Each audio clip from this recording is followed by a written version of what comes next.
Hi, this is Tony Ruggiero here, and you're listening to my Tour Coach podcast.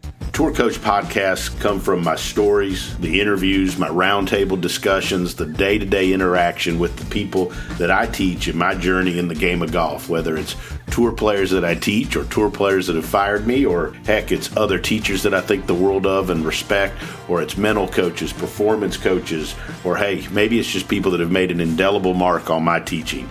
Whatever it is, I hope this helps you learn more about the playing, the teaching, or enjoying the great game of golf. I sure as heck have fun doing this. I hope you all enjoy listening to it. We've got great sponsors. We've always got great guests. And one thing that we for sure do here on the Tour Coach is we keep it real. None of this is scripted. This is just authentic. This is the discussions and the day-to-day interactions that we have as the dew sweepers and teaching and trying to help all of you play better golf. And look, if you enjoy our instruction and you're somebody wanting to get better, why don't you come see us and get help for your game with our world-famous retreats, which are going to be at Old Palm Golf Club in Palm Beach Gardens with my good friends Mark Hackett, Dan Terlescki, Colby Tuyek, Dr. Greg Carton, and a host of many, many more. Or you can come see me at my studio in Mobile, Alabama, or at the Preserve Golf Club. And remember, everything you need to play better golf is always going to be available for you at dewsweepersgolf.com. You can find out where I am and how to be on a podcast if you go there. Enjoy this edition of the Tour Coach.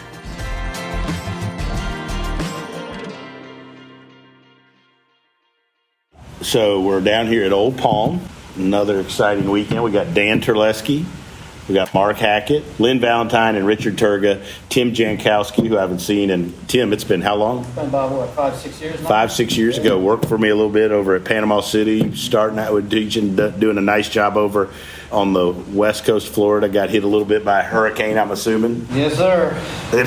we did okay, but there are a lot of people on that coast that they're hurting, man. They got nothing. Yeah. And I can take a pile of rubble over nothing, and they just got flattened.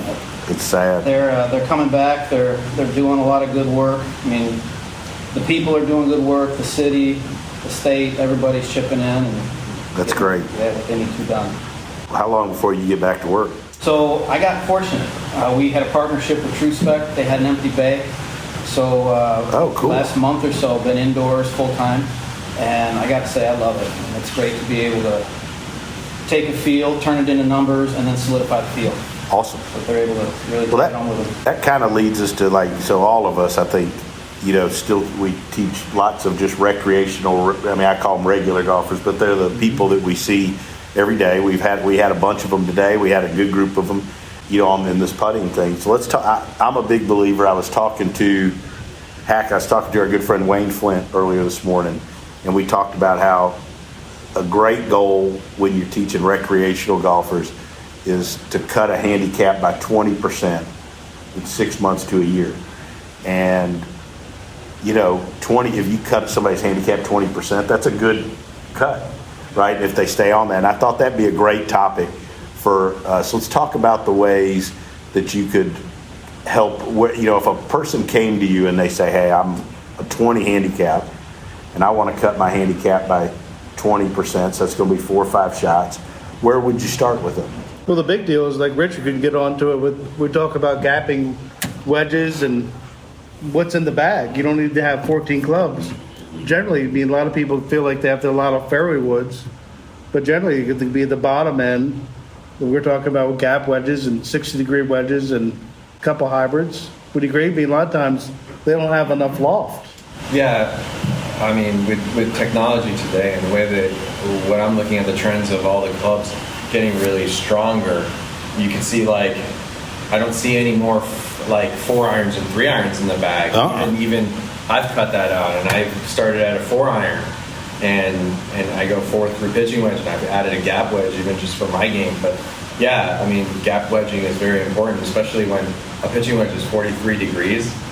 I mean, you need, I try to go from there. I just try to go 5 degrees from down on end, and just try to do that and try to get everybody getting hit at least their numbers, and so you don't see so many 2 clubs the same. Sure. Don't you think one thing that would help golfers is if they actually, and I know you guys have Bushnells here, and launch pros that members can use, and I love those because I think they're awesome for the regular public.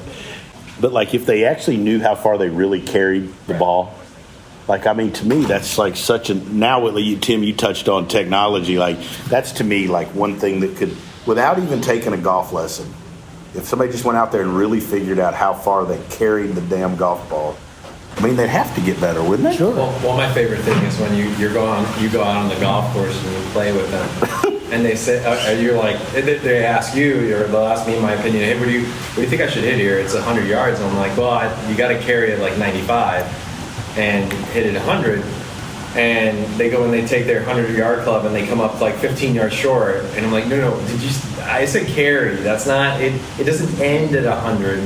I needed to carry The cover the number. Because they used to be the big thing, and remember the breakers and the same thing in at Everglades when you were there. They have no clue how far they hit it, and it's like they think they hit everything 300 yards with the driver, and it's like, remember they could never make it to the trees at the breakers. Yeah, no, that's true. Right, But it was like 240 yards or 230. and they were like, oh yeah, I hit it like 300. But you're like Lynn Valentine just was dealing with the club change, with TaylorMades. I mean, how much further you hit it is like the change is like trying to gap them all up. About how far we're hitting it off the tee and the irons and fairways, but what about the short game? You're going to cut strokes 20%, like you said. Yeah. Chipping and putting. I mean, that's three shots aside. That's easy. Yeah. I always tell the story. I did this golf school down in Mexico with Mark with Woody, and we had a lady, and we took him on the golf course, and you know she had never broken like 45 or 6. And my job, Woody, even though I was in charge, he told me what to do the whole weekend. So I was in charge of this lady, and all I did was caddy for her. Like I told her where to aim, club to hit, and she'd have like 160 in, and there'd be bunkers, and there's no way she could carry 160. So I'd like hand her an 8-iron and aim her way out to the right, and then we'd pitch it in up, do stuff like that, and she shot 41 or 40, Course management. right? And like, I mean, you know, she's like, well, how did I do that? Like, I mean, she's like, we didn't even hit it most of the greens. And I was like, you know. She took one stroke to avoid 3 extra. Right, 100%. right? Because like I watched her, I knew she wasn't going to get out of a bunker, you know. But stuff like that. And I think, Lynn, like you touched on that and you were talking about it today with a lot of the content and stuff we filmed today. Like there's so much that you can help people with that don't have anything to do before we fix a grip, a posture, a pivot, or make a golf swing change, right? Like, I think so many people could get better if before they took a golf lesson on the range, if they went and you played 9 holes with them and helped them around the golf course. Like, that'd be such a great value and way to get better. Well, that's what Dan does so well with less loft, too. You know, like we were taught, he gets people using, 7 irons, 8 irons. Yeah, And keep the ball to the ground, and it's less pressure, and the go-to shot. Yeah, absolutely. We get out there, especially the facility we've got where we can practice on-course short games so easily with the practice holes. You know, you can get out there in real situations, and people don't realize just getting the ball onto the green, right? If you can accomplish that in one shot, like that should be a goal sometimes, and that would help so much. People, you know, they're always standing on the range. I watch it all day long. People are trying to get those 3 extra yards, 5 extra yards out of their driver, and they'll whack drivers all day long on the range. When really what they're doing is they're working really hard to save a 1/10 of a shot, maybe. The difference between a good drive and a bad drive is like literally a 1/10 of a shot, right? Whereas the difference between getting the ball on the green in 1 versus getting the ball on the green in 2 from 20 yards away, that's a full shot, right? But they don't practice that ever. So just learning how to get it on the green and then try and make your putt. Well, we filmed some stuff yesterday, for golf.com and some different things, and one of them was just about when you're short-sighted, right? Mm-hmm. And we talked about, just I think the way players assess situations, you could help them a lot. Like, so you're short-sighted, you've got, what did we have? You didn't have very many feet between the bunker and the pin, and you had even less behind the pin and the runoff. Yesterday it was like a 25-yard pitch shot. Right. You had no green to work with. But there was all kinds of green out to the left of the pin. Yeah. Right? And like, I think helping people understand when hitting it to, like, pitching the ball to 18 or 20 feet or 15 feet is okay. Yeah, it's okay. Right? Versus, like, trying to hit it 5 feet when you've got a 1 in 200 chance for your skill set, you know? What about you, Tim? I mean, I look at it kind of on the other side of things as far as the average 20 handicap that I see, their fundamentals, most of them, are terrible. You know, so I'm going to sit there and really work hard to get them to understand, you know, if you can manage your game, that's great, but let's improve the quality of the misses within your game. And that, to me, I found to be very successful, you know, teaching somebody how to put their hands on the club proper so the face squares up, and making sure that their posture is in reasonable position so that they can create a decent pivot to get the club on plane. And in doing that, it's amazing how many strokes real quickly, because they just start hitting the ball in center face. And if they got a reasonable grip, the ball flies somewhat straight, and getting them then to find the numbers and to be able to manage the thoughts of, okay, what do I do with this new game? It's been night and day for a lot of players. You know, Richard, when you grew up in Doral with your dad, I mean, harping on fundamentals and practice and course management, and, you know, understand how to, a lot of times people don't even know how to play, unfortunately, right? They get so fixated on hitting balls, and that's the big thing we were talking about earlier today, is learn how to score, and you don't have to hit driver every time either. Correct. I think so many guys learn how to play golf or hit the ball with a six-pack and a buddy on a Saturday afternoon. You know, they clean their garage out. You know, hey, Steve, I found this set of clubs in my garage. You want to go down to that driving range and just learn to hit the ball? And they go, they have a good time, but then they kind of get hooked. But they've started on fundamentals that are just not going to allow them to keep to progress. Well, I think they're also, with all the stuff on social media, and sometimes Lynn and I, we talked a little bit about this over the last couple of days, but like, you see all of this crazy stuff out there on social media, right? And people go to the range and they start looking at wrist angles and all of this stuff, and they're trying all these funky shallowing things, and they don't even have the ball in the right spot, or they're not set up correctly, or they don't have the grip right. And Tim, to your credit, I mean, I think that, like, it's one thing I've been impressed with hanging out down here is watching everybody teach, is like, you're getting people's fundamentals established before you dive into other stuff, you know. And normally when you take care of the fundamentals, that funky stuff takes care of itself anyways, and you don't have to do quick departure from that. So, you know, I think as pros, we spend a lot more time working on fundamentals than most of our students, obviously, right? So I was watching, and quick shout out to my Philadelphia Phillies in the World Series. There you go. Watching the NLCS the other day. And John What's your pick? Are they going to win in how many games? Phillies are going. They're 6 games, I think. Six games. Okay, I think they take one in Houston. I think they lose one in Philly, but the 6 games will be all right. Okay, I'm in with that. All right. So anyway, so John Smoltz is in the booth, right? And he's talking about pitching, and it happened to start raining in the middle of the Phillies game. And, you know, rather than getting all involved with, you know, what's happening in the inner workings of, you know, what's going on in the pitcher's mind, he's literally talking about how they're focusing more on how to grip the baseball, right? And these are the best players in the world in the championship series, pitching these unbelievable games in front of millions of people, talking about how to hold on to the baseball, right? And so I think that fundamentals like that can be applied across any sport. And absolutely. It's no different. No, 100%. That's awesome. And like, yet, to Tim's point, a guy picks up a 6-pack in a club and goes, right? And then he'll go take a lesson or something, and they'll not want to focus on the grip, right? But yet, the best players in the world, you know, in baseball, they're talking about the grip. And it's the same thing. I can't tell you how many tour players I've had. Hey, what's wrong with my grip? Like, something feels off. Something feels different. Or, you know, I flew to San Diego one time to fix a guy's ball position, right? Like, it happens, right? And they pay the most attention to those things. And so if you're listening to this, you should be too, really. Sure. You're ready for Jingle Ball. Yeah, I mean, my Jingle Bell Classic, I'm going to win this year. My 3rd flight. I'm playing. What ranking points you get for that? Enough. Right? I get to play the white tees, and I'm getting 6 strokes. So that's a beauty. Tone and I are seniors, so we have the 4 tees now. I put a rule in the rule sheet. This is one of the advantages of being a professional. I put in parentheses at the bottom of a rule sheet that if you were over 50, slow club head speed, and you'd had a tumor taken out of your colon, you got to play up 2 sets of tees. Nobody read it.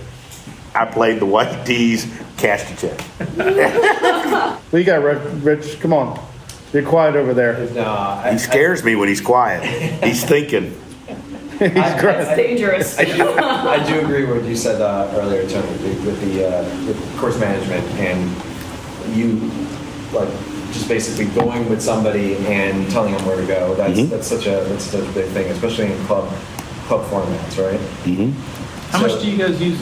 How much do you guys use the golf course and the practice holes? I do. I use it a lot. I do. I take my students out there a lot. I think it's Take the fabulous. students out, yeah. Yeah. I like to do like half the lesson on the range.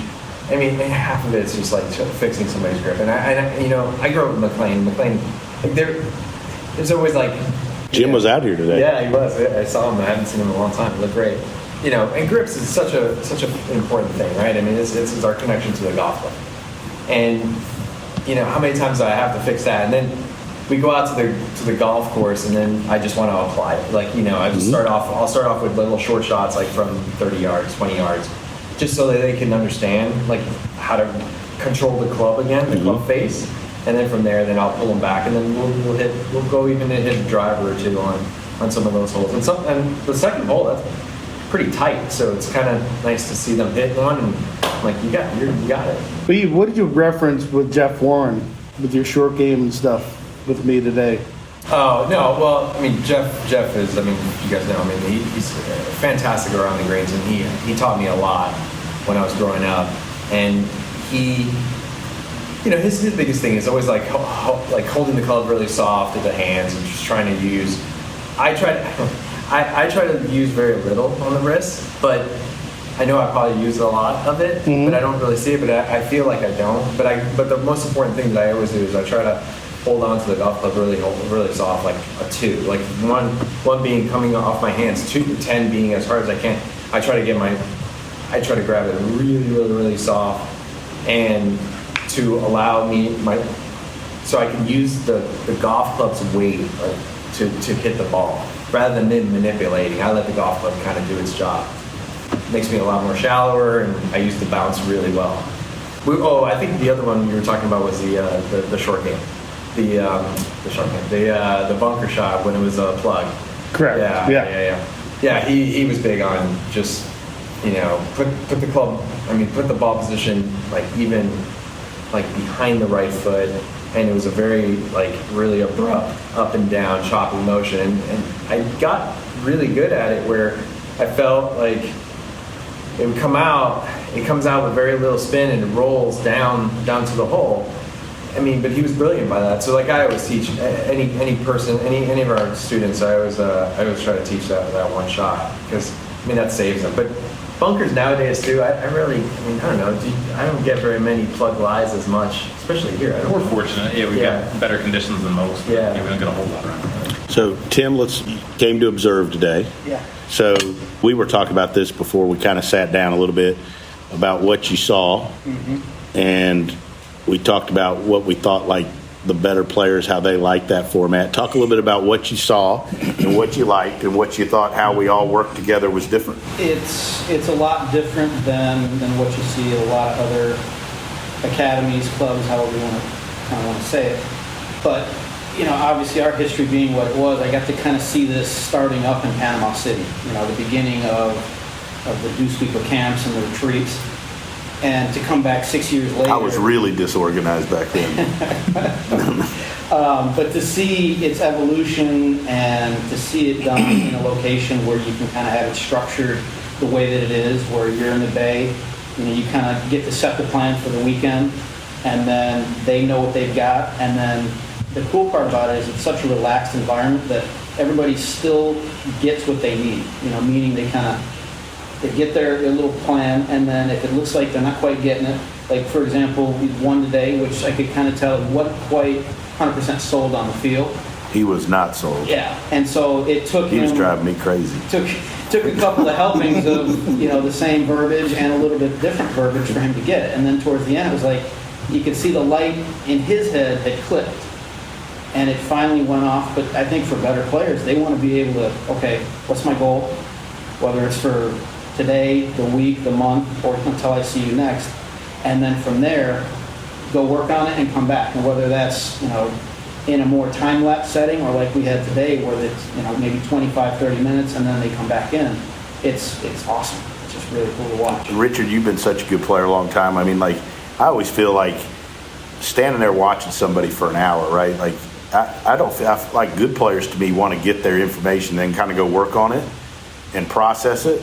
And then they kind of want to come back with their questions and whatever it is. Is this better? Is it not? Or why is it doing this? Why that? Like, to me, that's kind of how I came up with or started doing this, and was like, let's give you what you need to work on, give you a feel, some drills, and then you kind of work on it and then come back and check on it and go do some short game with Dan, do some bunker stuff, whatever, do some on-course stuff. To me, what do you think about that for being such a good player? No, I think that's brilliant. I mean, that's exactly. I mean, I especially if you have like ADD or something like that, you can't process this and to do like an hour lesson and just sit there. We finally figured out, LB. I think it's point. You mean he's got ADD? we finally released the Kraken. Found it. But no, it's funny. You guys are so mean. No, you want me to edit that part out about your ADD? No. I didn't even know I had it. Friends like these. No, but I think, to go in there and work on it, especially what you guys do. Like, you guys do a lot of, physical as well, and you're putting bands on, and you're trying to get them the feels, and that's awesome. And then they go out and they practice it for a half hour, and it's great. I mean, that's awesome. The only thing, like, we go back to club, like our club golfer. I mean, that is hard to do. I mean, only because you have an hour at a person, and you definitely need to help that person improve. And it's like, sometimes, I tell you, like, you're doing a lesson, you guys, but you have a lesson, they hit a couple of good ones, and you're like, man, I'm out of here. I'm good. And then they always want to go and press and let me hit another one, and then it starts to go the other way. And then it goes down the deep end, and then it's like, now I got to fix something else. And it's like, it's nice to like maybe just go in there and just kind of, look, let's do this. We got the good swing. Let's go work on short game, and then leave it, and then let them work on it a little bit. Maybe that's the way to. Well, I think you can do it in your own teaching, like you touched on it with the practice holes, right? You can do half and half.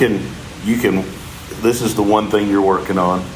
This is what it is. Get them to hit a few good, and then you go.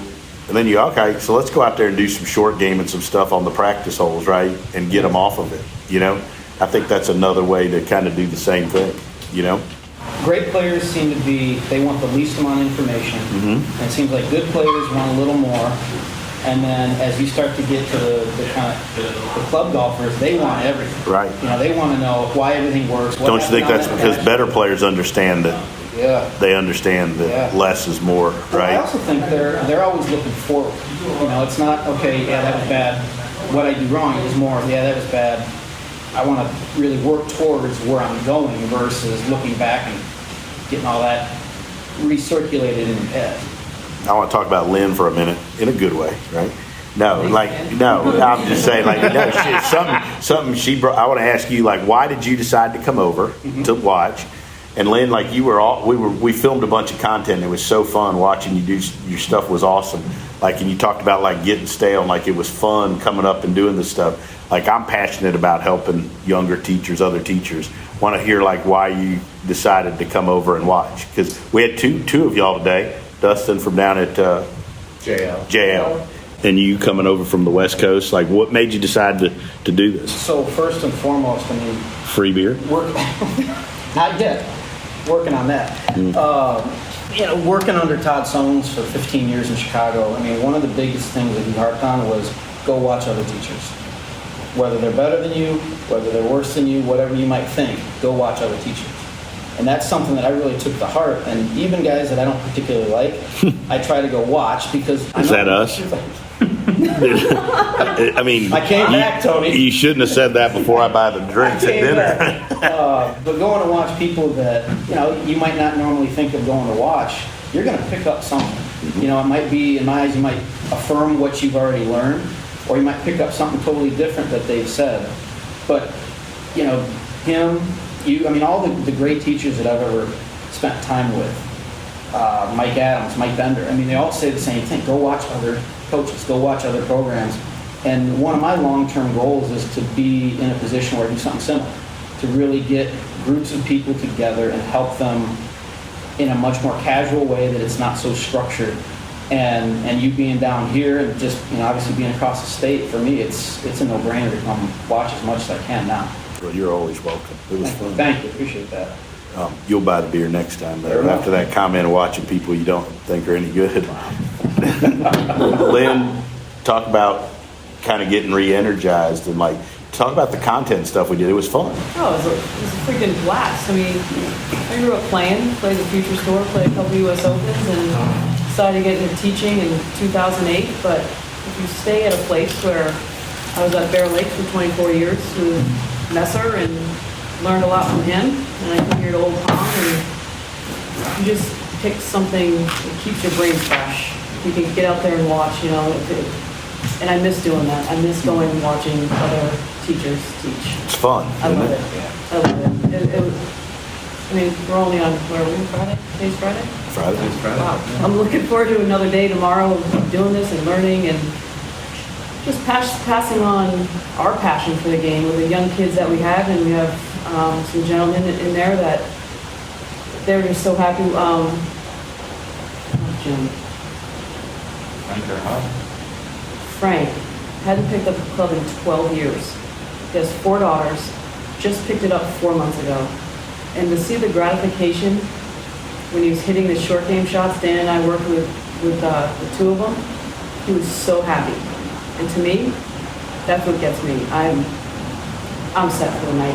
I love being able to pass on my knowledge to see what they can do and keep going. And they're always willing to learn, and I love that. I love that, with the club members, I love that. They want to learn. I love that. I love the culture, too, of Hack knows this, Dan knows this. I love everybody teaching together and working together.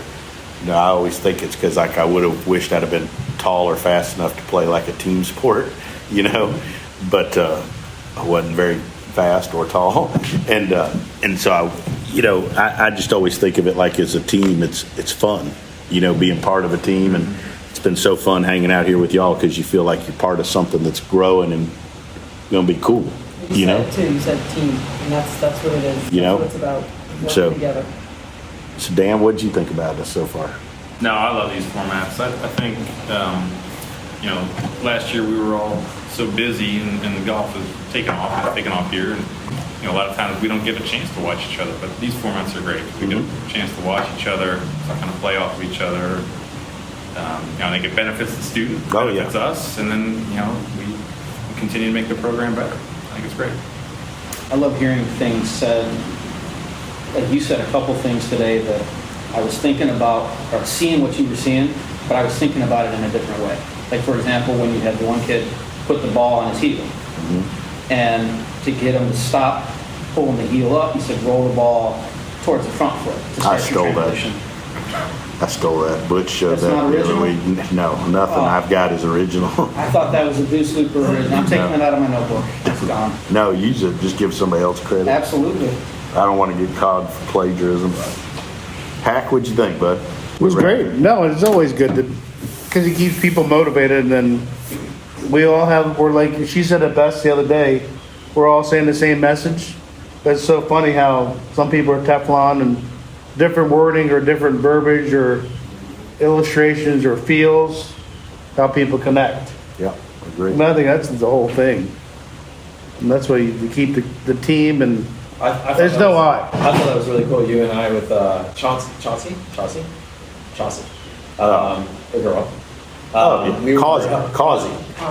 Killed her name. But Mark and I we were kind of teaching her. How fun is she to teach, though? She's great. She's awesome, girl. Mark That's her laugh. Just takes everything in. I know. So talented too. Really good Strong. swing. And we were kind of playing around with her with the short game and showing her just like one shot and how to get a little bit shallower and not take such a big divot and trying to teach her about like arms a little soft and spaghetti arms and she was just loving it. And That's it was really good and she was getting so much better. So that was a lot of fun. Awesome stuff. Hack, thanks as always. No, it Guys, just keeps us all motivated too. It's just always, culture's key. Tim, thanks for coming and hanging out this weekend. Appreciate the opportunity. Richard, Lynn, thanks for everything, and Dan, thanks for the opportunity and for Tim, you letting said me that hang we out had to with bring y'all and be breakfast part of tomorrow, though. y'all's team. It's fun. We'll do this again.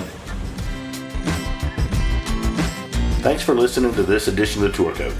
I want to take a minute and thank Cordy Walker and Golf Science Lab, as well as my sponsors Shrixon, Buick, Bushnell, and Vineyard Vines for helping make all of this possible and helping me share my insights with you. If you like what you've heard, why don't you check out more on the Dew Sweepers channel on YouTube, as well as the Dew Sweeper on Instagram, or go to dewsweepersgolf.com to find out more about my teaching, my travels, and where you can find out more about me.